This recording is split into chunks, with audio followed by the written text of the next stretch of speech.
പടച്ച റബ്ബിനോട് സ്നേഹമുള്ളവരെ വഴി മുഴുവനും കാണാം, അല്ലാത്ത ആളുകൾ പൊക്കോ.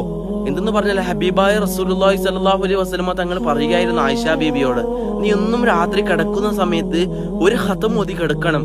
അത്ഭുതത്തോട് ആയിഷ ബീബി ചോദിക്കുകയാണ്, ഇത് എങ്ങനെയാണ് റസൂലുള്ളാഹ്? അപ്പോഴുണ്ട് റസൂലുള്ളാഹി സ്വല്ലല്ലാഹു അലൈഹി വസല്ലം തങ്ങൾ പറയുകയായിരുന്നു, ഏതെങ്കിലും ഒരു മനുഷ്യന് സൂറത്തുൽ നാസ്, സൂറത്തുൽ ഫലഖ്, ഖുൽ ഹുവല്ലാഹു അഹദ് ഈ 3 സൂറത്ത് ഏതെങ്കിലും ഒരു മനുഷ്യന് ഓതി കിടന്നാൽ അവന് ഒരു ഖതം ഓതിയ പ്രതിഫലം കിട്ടും.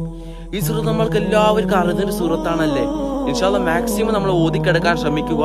നല്ലൊരു അറിവ് നിങ്ങൾക്ക് കിട്ടിയത് കൊണ്ടും നിങ്ങളൊരു കൂട്ടുകാർക്ക് ഷെയർ ചെയ്ത് കൊടുക്കുക. അവർ ഈ വീഡിയോ കണ്ട ഒരു ഖതം തീർത്താൽ അതിന്റെ പ്രതിഫലം അല്ലാഹു തആല നിനക്ക് ഇങ്ങനെ തന്നുകൊണ്ടേയിരിക്കും. ഇനിയിപ്പോ നീ മരിച്ചു കിടന്നാലും ആ ഖബറിനകത്തേക്ക് ഇങ്ങനെ പ്രതിഫലം വന്നുകൊണ്ടിരിക്കും. ഇൻഷാ അല്ലാഹ് മാക്സിമം ഒന്ന് ഷെയർ ചെയ്യുക. അല്ലാഹു നമ്മുടെ ജീവിതത്തിൽ ബറക്കത്തും സന്തോഷം സമാധാനം നൽകി അനുഗ്രഹിക്കട്ടെ. ആമീൻ യാ റബ്ബൽ ആലമീൻ.